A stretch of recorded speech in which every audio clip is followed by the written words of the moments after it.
कहानी ससुराल में हुई शादी की तैयारी। जिस दिन से रिया ससुराल में ब्याह कर आई थी, सारी जिम्मेदारी उसी पर आ गई थी। रिया, मुझे नहाने जाना है, टॉवल कहाँ रखा है? अभी आई, ये रहा आपका टॉवल।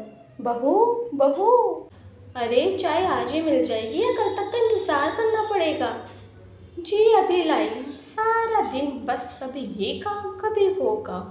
मुझे बहू नहीं, ऐसा लगता है नौकरानी बना कर लाए हैं ये। कभी इनकी ये फरमाइश पूरी करो, कभी वो फरमाइश पूरी करो।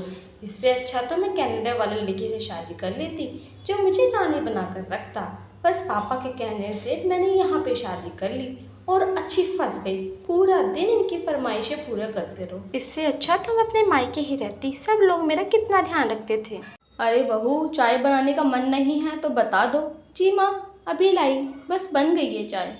लीजिए माँ जी आपकी चाय। चाय देखकर रिया किचन में टिफ़िन पैक करने लगती है। इतनी देर में उसकी ननद किचन में आती है।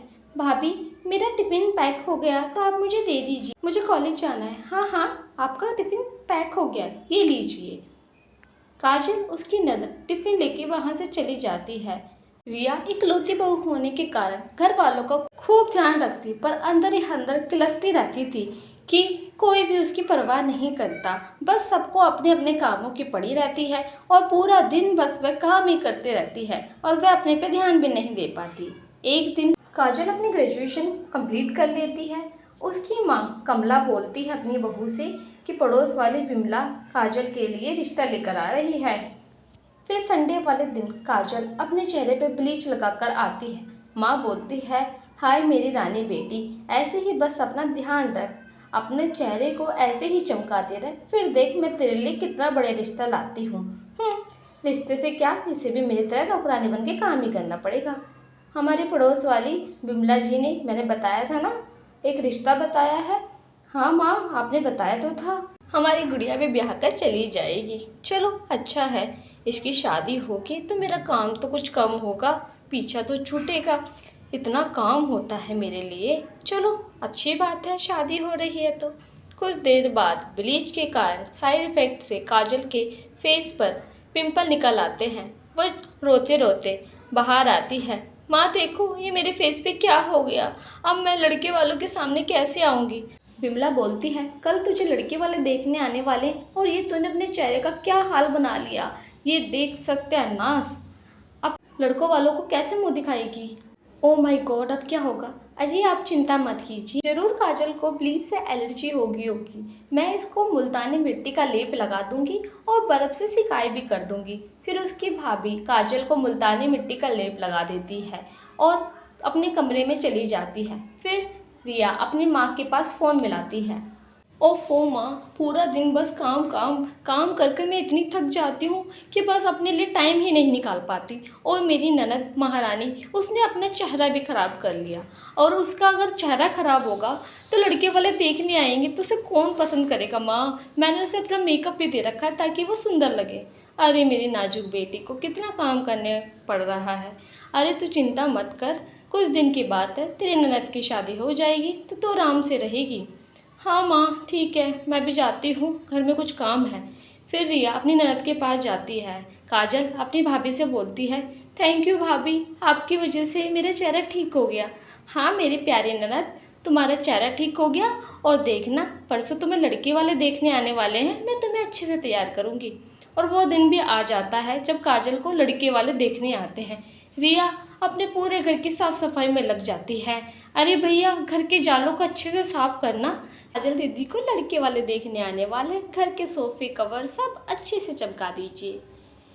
रिया की आवाज़ सुनकर घर में सभी उठ जाते हैं और फिर उसका पति रिया से बोलता है, अरे रिया, तुम इतनी जल्दी सुबह 5 बजे उठकर क्या कर रही हो? अरे मेरी प्यारी ननद को आज लड़के वाले देखने आने वाले हैं तो मैं घर की साफ़ सफाई में लग गई। और दीदी, आप इतनी जल्दी क्यों उठ गई हैं? आप अपनी पूरी नींद लीजिए और मैं घर का पूरा काम देख लूँगी। सच में बहू, हमें बहुत संस्कारी बहू मिली है। बहू हो तो ऐसी। हाँ भाभी, आप एकदम परफेक्ट भाभी हो। अरे मेरी प्यारी ननद, तुम चिंता मत करो, मैं घर का सारा काम निपटा लूँगी और ये रामू भी मेरे साथ किचन में मदद करेगा। फिर सारा काम निपटाने के बाद रिया अपनी ननद काजल को अपनी साड़ी जेवर देकर अच्छे से मेकअप कर तैयार कर देती है और सारे सवालों का जवाब भी समझा देती है। कुछ देर बाद लड़के वाले आते हैं। रिया उनके सामने अलग अलग पकवान लाकर रख देती है और बोलती है, ये सारा खाना मेरी ननद काजल ने बनाया है। सुबह 5 बजे से वह तैयारियों में लगी हुई थी, हमें तो घर का कुछ भी काम नहीं करने देती, बहुत ही संस्कारी है। अरे वाह, वैसे तो सच में ही खाना अच्छा बना है। फिर राहुल बोलता है काजल से, आप अपने बारे में कुछ बताइए। फिर काजल अपने भाभी द्वारा समझाए गए सवालों का जवाब वैसे ही देती है। मेरे मायके वालों को जो पसंद है वो मुझे पसंद है, और शादी के बाद जो मेरे ससुराल वालों को पसंद होगा वही मुझे। अरे वाह, आपकी बेटी तो बहुत संस्कारी है।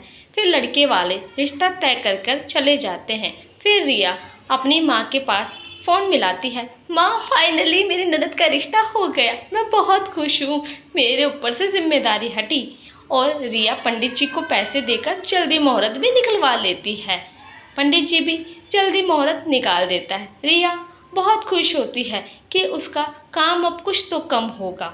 वह अपनी ननद के साथ जाकर शादी की सारी शॉपिंग करवाती है और दोनों ननद भाभी खूब अच्छी तरीके से अच्छे अच्छे ड्रेसेस, शूज़, मेकअप सब तैयारी कर लेते हैं। कुछ दिनों बाद काजल की शादी हो जाती है। रिया अपने बेड पर बहुत उदास बैठी रहती है। उसका पति उसके पास आता है और बोलता है, रिया तुम इतनी उदास क्यों हो? अरे मैंने अपनी ननद के बारे में और इस घर के बारे में बहुत गलत सोचा। मैं सिर्फ पूरा दिन काम करती रहती थी और मुझे लगता था जल्दी से दीदी की शादी हो जाए और मेरा काम कम होगा, लेकिन अब दीदी चली गई है तो पूरा घर सूना सूना लग रहा है।